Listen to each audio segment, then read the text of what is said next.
Fala galera, tudo beleza? Aqui é o André. Hoje eu quero falar um pouquinho sobre os diferentes cargos que existem dentro da área de TI. Bora lá!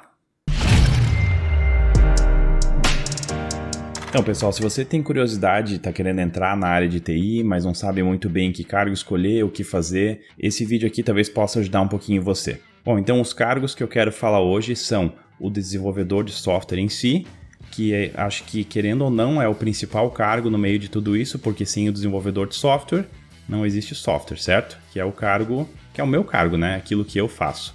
Aí existe teste ou Quality Assurance, que é para garantir que o software funciona certinho, que não está dando nenhum problema. Existe o pessoal de suporte, existe daí a parte mais gerencial, que tem o Product Owner, o dono do produto, o Product Manager, né, o gerente de produto, o Project Manager, que é o gerente de projeto, são dois cargos que têm um nome um pouco parecido, né? E Scrum Master, que é mais específico para quem utiliza o processo Scrum.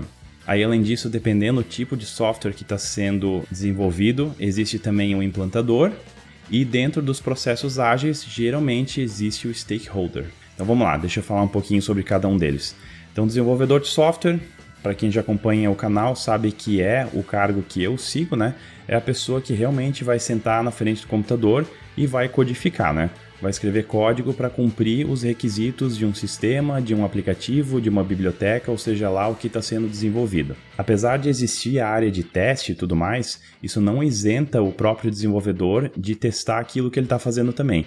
Seja com teste unitário, teste de integração, né, que são testes automatizados, ou seja, realmente abrindo uma tela ou instalando aquilo que ele criou para testar se aquilo funciona. E então, seguindo essa linha, existe a profissão que é realmente o testador de software, né? Aquele que garante a qualidade, que ele é especializado muitas vezes em escrever também testes automatizados, ou, já como eu estava falando antes, entrar numa tela, instalar e assim por diante, um aplicativo, uma biblioteca, seja lá o que for, para garantir que ela funciona.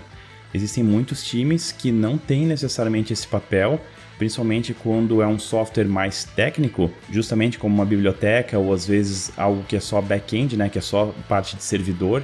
É comum acontecer de não existir esse papel num time, e não quer dizer que ele não seja essencial e de grande importância em certos outros times. Aí entra então um pouco essa parte que eu estava falando gerencial. Isso pode ficar um pouquinho confuso, mas eu vou tentar o meu melhor aqui. Eu até estava lendo para refrescar um pouco a minha memória. Porque o que acontece, como eu já falei, né? Tem projetos, às vezes, times que não têm um certo cargo. E quando entra nessa parte gerencial, isso acontece mais ainda, de uma pessoa fazer mais de um cargo, ou então de os cargos serem interpretados de forma um pouco diferente. Então eu vou tentar o meu melhor aqui para explicar isso. O gerente de projeto, geralmente, é aquele gerente mais tradicional, realmente, onde ele tem sim interesse no projeto, no produto em si, mas geralmente ele não está envolvido diretamente com os requisitos e muitas vezes ele gerencia vários times diferentes. Essa pessoa também muitas vezes é responsável pela carreira das pessoas, de dar aumento, de garantir que as pessoas têm aquilo que é necessário para um projeto ir para frente e dar certo. Existe muito preconceito às vezes com relação a esse cargo, até porque muitas pessoas, até mesmo como eu, já tiveram experiência de gerentes ruins, e isso não só na área de desenvolvimento, né? Onde essa pessoa, sabe, em vez de ajudar, ela está sempre prejudicando o projeto, fazendo reunião que não precisa e assim por diante. Porém, quando um gerente é focado, onde ele realmente quer que a coisa dê certo, ele conhece o produto, ele tem noção do que está acontecendo, ele pode ser de muita ajuda. Por exemplo, o projeto que eu estava trabalhando até agora há pouco, que é uma biblioteca de front-end em React, o gerente que a gente tinha, que agora mudou de área, até infelizmente, porque a gente gostava bastante dele, ele ajudava muita gente, entrando em contato com outros times, sabe, tirando bloqueios da nossa frente, assim por diante. Então, participava às vezes das nossas reuniões, mas sem se meter em coisa que não precisava, que não era o trabalho dele, sabe? Sempre com colocações que eram pertinentes, então pode sim ser de grande ajuda. Aí seguindo então para o gerente de produto, esse é um cargo que geralmente vai estar muito mais focado em um time só, vai estar muito mais próximo e ele às vezes vai conhecer requisitos e ele vai trabalhar de uma forma um pouco parecida com outro gerente, só que mais focado em cima desse produto e não de vários produtos. E geralmente não é uma pessoa que vai cuidar da carreira das pessoas, nem algo assim de nível mais gerencial mais alto, né? Aí depois disso, então, tem o Product Owner, né, o dono do produto, que esse sim, ele conhece a fundo os requisitos, ele é responsável, pelo menos isso muito dentro do Scrum, né? É a pessoa que vai saber aquilo que tem que ser feito, o caminho que tem que ser trilhado a nível, às vezes, até técnico, não necessariamente do desenvolvimento em si, mas é uma pessoa que consegue falar tranquilamente com desenvolvedores e criar o que é chamado de histórias, né? Que são as tarefas que os desenvolvedores precisam fazer no dia a dia, e geralmente trabalha muito próximo do Scrum Master, que é a pessoa responsável pelos processos do Scrum.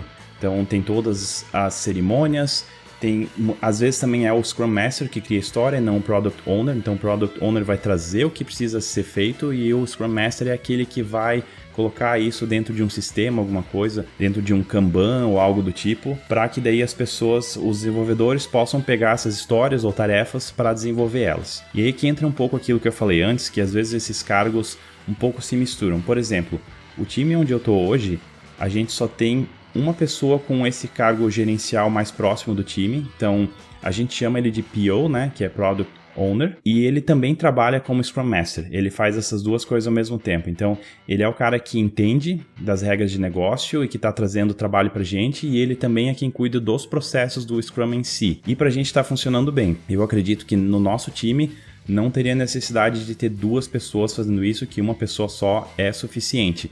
Mas às vezes para outro projeto isso não vai ser verdade, não vai funcionar tão bem.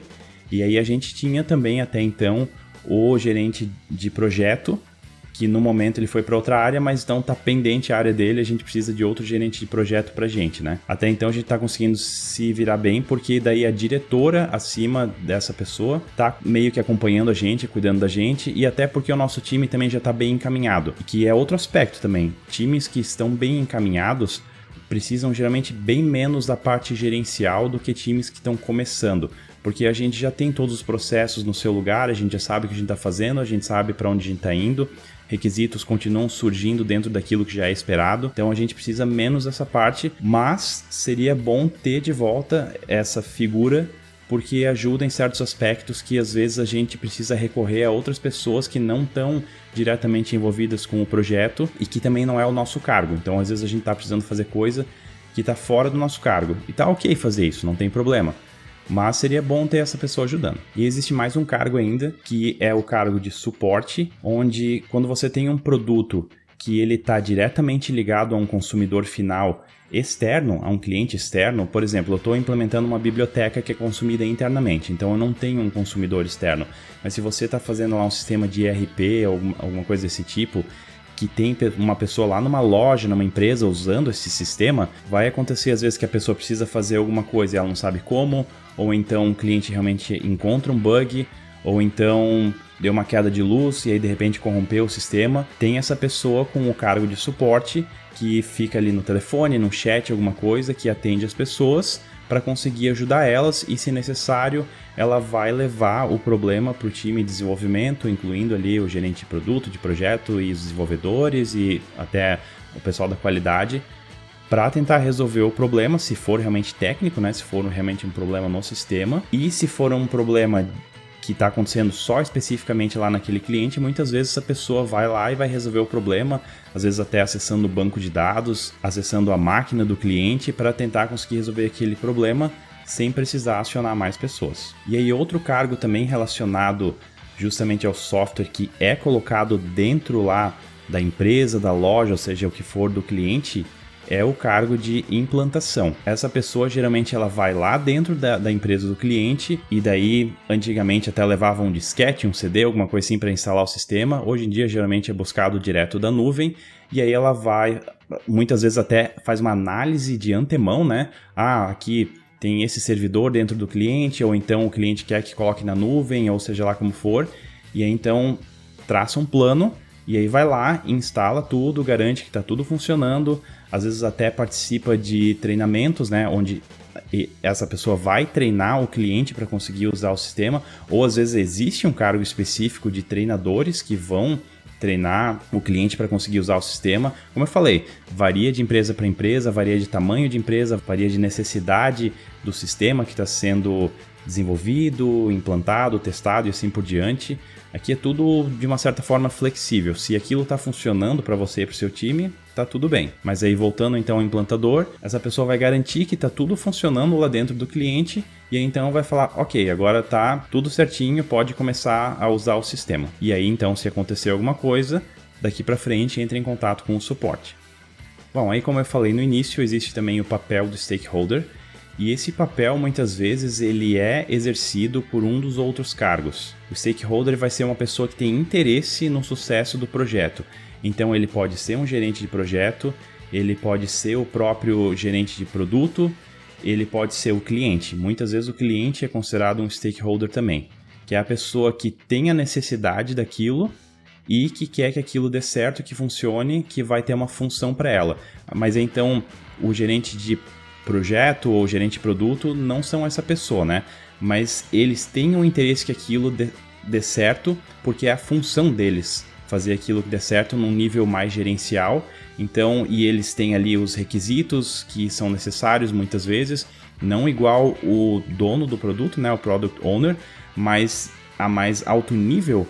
Eles têm esses requisitos e eles sabem aquilo que precisa para que o produto seja um sucesso, então muitas vezes eles são considerados stakeholders. Mais uma vez, esses cargos podem ser flexíveis, a mesma pessoa pode fazer mais de uma coisa, desde que aquilo dê certo para o time, eu não vejo nada de errado. Então é isso aí, pessoal. Sei que da parte ali dos cargos gerenciais pode ser que eu me enrolei um pouco para falar, talvez até tenha falado algo errado.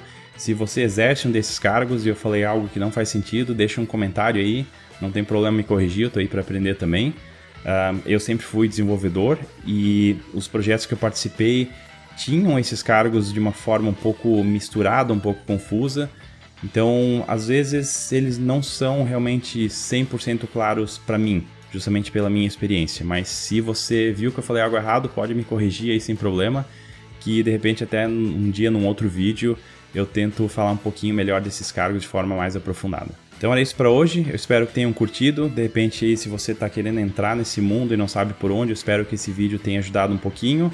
E se tiver mais dúvidas, deixa um comentário aí que eu vou tentar o meu melhor para responder e tirar outras dúvidas, beleza? Então, até a próxima. Valeu!